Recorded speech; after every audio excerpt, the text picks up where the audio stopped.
आज हम अपने क्लास में जो टॉपिक स्टार्ट कर रहे हैं वो है हमारा भारतीय संविधान। हम बिल्कुल जीरो से पढ़ाई करेंगे इसका कि संविधान क्या है। तो संविधान जो है ये व्यंजन संधि का उदाहरण है। हिंदी में जो बात करते हैं ना व्यंजन संधि होती है उसका उदाहरण है। जैसे कि संविधान हम लिखते हैं, संविधान ये एक टूल है देश को, किसी भी देश को, किसी भी इंस्टीट्यूशन को, किसी भी संस्था को चलाने का। नियम कायदों की एक किताब समझ लीजिए, वो है संविधान। दो शब्दों से मिला है ये, सम प्लस विधान। ये दो शब्दों से मिलकर बना हुआ है। सम मतलब होता है बराबर, बराबर, और विधान मतलब होता है नियम।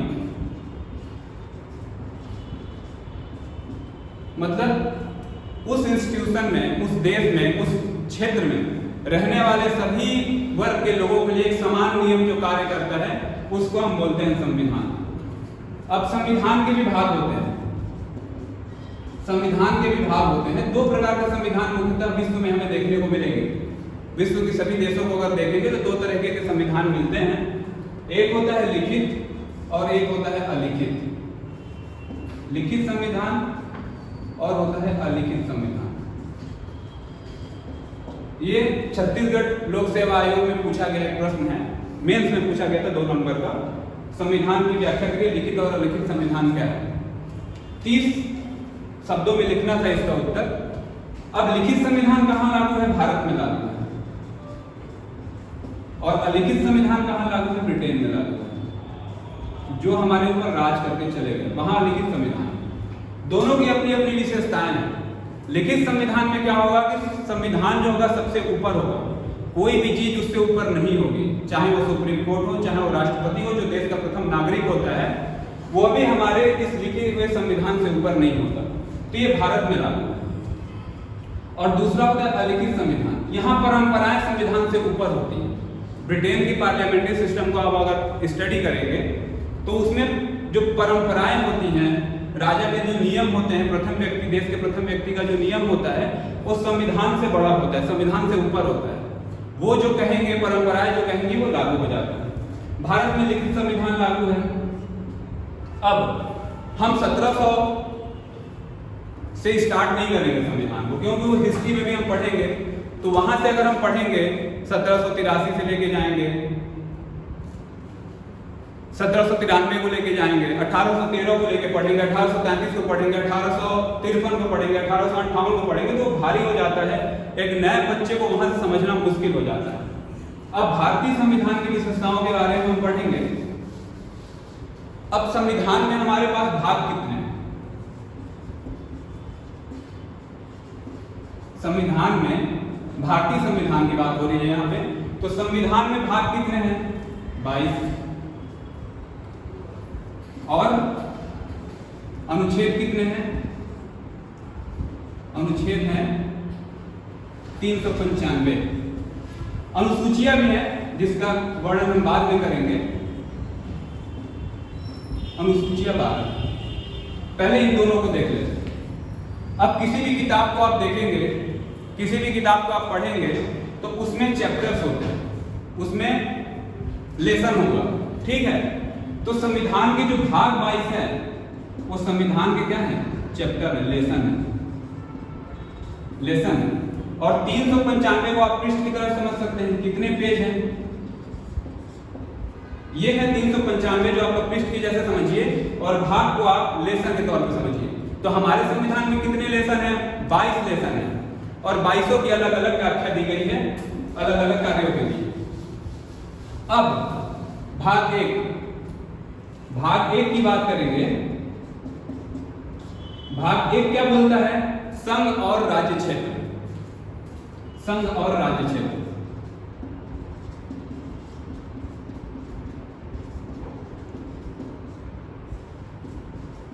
संघ और राज्य क्षेत्र।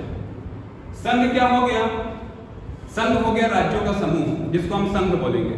बहुत सारे राज्यों को मिला के जो बनता है वो संघ हो गया। और राज्य क्षेत्र, हर राज्य का अपना एक क्षेत्र होगा। संघ और राज्य क्षेत्र के बारे में ये बताता है भाग 1। अब भाग एक बताया, और आर्टिकल 1 भी भाग 1 का आर्टिकल 1 अनुच्छेद बताता है संघ और राज्य क्षेत्र। आर्टिकल 2 क्या बोलेगा? अनुच्छेद 2 क्या बोलेगा? अनुच्छेद 2 से होता है देश। एक ट्रिक बता रहा हूं, 2 से होता है देश, दोनों में द लगा हुआ है, 2 से होगा देश, लेकिन ये देश नहीं, ये विदेश के बारे में वर्णन करता है। अगर विदेशी भूमि को अधिग्रहण करना हो, विदेशी भूमि को अधिग्रहण करना हो, तो किस आर्टिकल का प्रयोग करेंगे हम? आर्टिकल 2 का प्रयोग करेंगे। यहां पे एक और बात बतानी थी आपको संघ और राज्य क्षेत्र में, जो हमसे चूक गई। संघ और राज्य क्षेत्र के बारे में एक और बात जान लीजिए कि ये 3 तरीके से होते हैं। एक होता है कन्फेडरेशन, एक होता है कन्फेडरेशन, दूसरा होता है फेडरेशन, तीसरा होता है यूनियन। अब अगर पूछे कि तीनों में सबसे मजबूत क्या है, तो सबसे मजबूत होता है यूनियन। कन्फेडरेशन सबसे कमजोर चीज होती है। जैसे मराठा साम्राज्य हो गया, जिसमें ग्वालियर में टूट गया, और छोटे छोटे कई राज्यों में टूट के मुगल साम्राज्य में टूट गया। इसको तोड़ने के लिए किसी विशेष शक्ति की आवश्यकता नहीं पड़ती। अगर कोई राज्य क्षेत्र किसी कन्फेडरेशन में जुड़ा हुआ है तो आसानी से टूट सकता है। फेडरेशन हो गया, क्या हो गया? जैसे हैंडबॉल फेडरेशन, हैंडबॉल फेडरेशन हो गया, है ना। वर्ल्ड फीफा हो गया, फुटबॉल फेडरेशन, फुटबॉल फेडरेशन हो गया। इससे समझ लीजिए। तो आप खेल के क्षेत्रों में देखेंगे तो फेडरेशन का यूज हुआ है। तो फेडरेशन में क्या होता है? एक एग्रीमेंट होता है, जैसे 4-5 लोग बैठे हुए हैं, कोई एक समझौता हुआ और चारों पांचों ने हस्ताक्षर कर लिया कि हम आपके साथ हैं इस मुद्दे पे, तो वो फेडरेशन होता है। तो खेल के दुनिया में जाएंगे तो बहुत सारे फेडरेशन बने हुए हैं। फेडरेशन से भी अलग होने के लिए बहुत ताकत की आवश्यकता नहीं होती। जो भी उसका सदस्य, जो भी व्यक्ति उसका सदस्य है, जो भी संस्था उसकी सदस्य है, जब भी चाहे वो वहां से टूट सकती है। लेकिन यूनियन में क्या होगा? यूनियन से कोई भी बाहर नहीं जा सकता। यूनियन सबसे मजबूत होती है। भारत क्या है? यूनियन, राज्यों का संघ है। जो यहाँ पे बताया गया है राज्य संघ और राज्य क्षेत्र, भारत राज्यों का संघ है।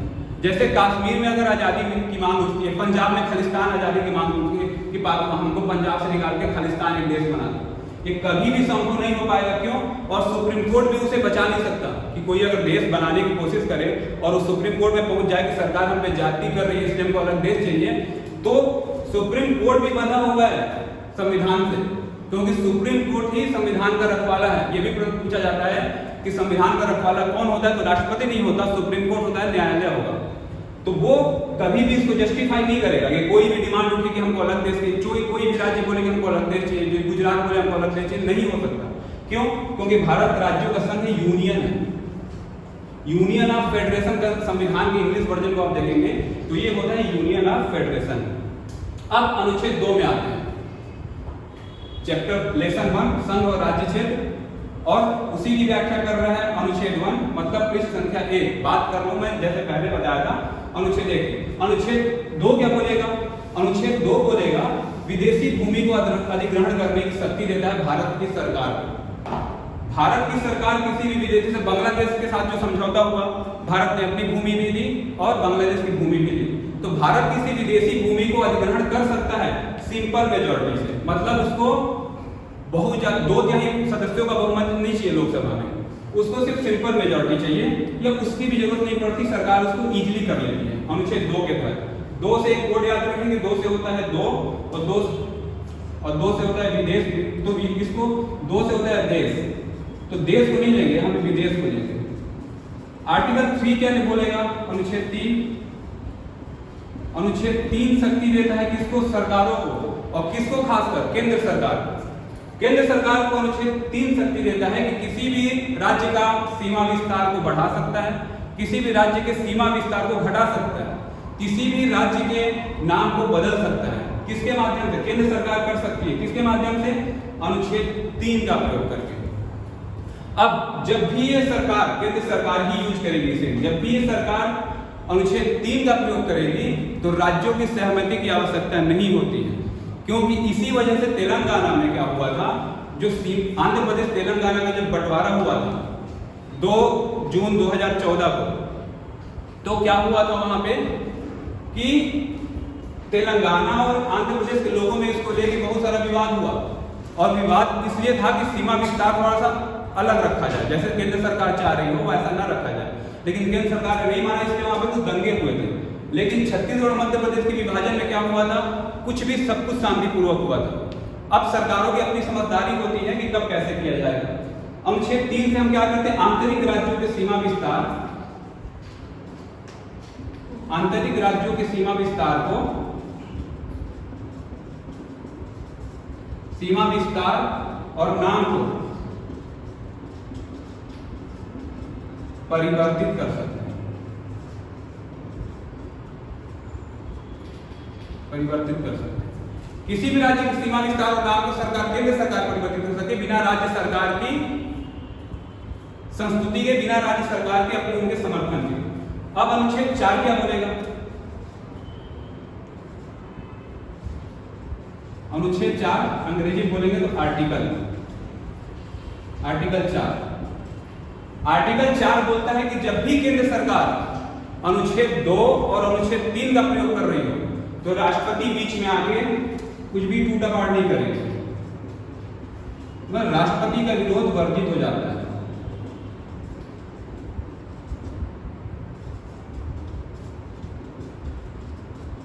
राष्ट्रपति का विरोध प्रतिबंधित हो जाता है। मतलब अगर अनुच्छेद 2 और 3 का प्रयोग करने वाला कोई बिल केंद्र सरकार राष्ट्रपति के पास भेजती है तो राष्ट्रपति ना ही उसे वापस लौटा सकते हैं पुनर्विचार हेतु, ना उसका पॉकेट वीटो करके या किसी भी वीटो का प्रयोग करके अपने पास रख सकते हैं। राष्ट्रपति का कर्तव्य बनता है संवैधानिक कि 2 और 3 के प्रयोग हुए किसी बिल का राष्ट्रपति तुरंत अनुमोदन प्रदान करे, तुरंत स्वीकृति प्रदान करे। काट तो हो गया 10 मिनट हो गए।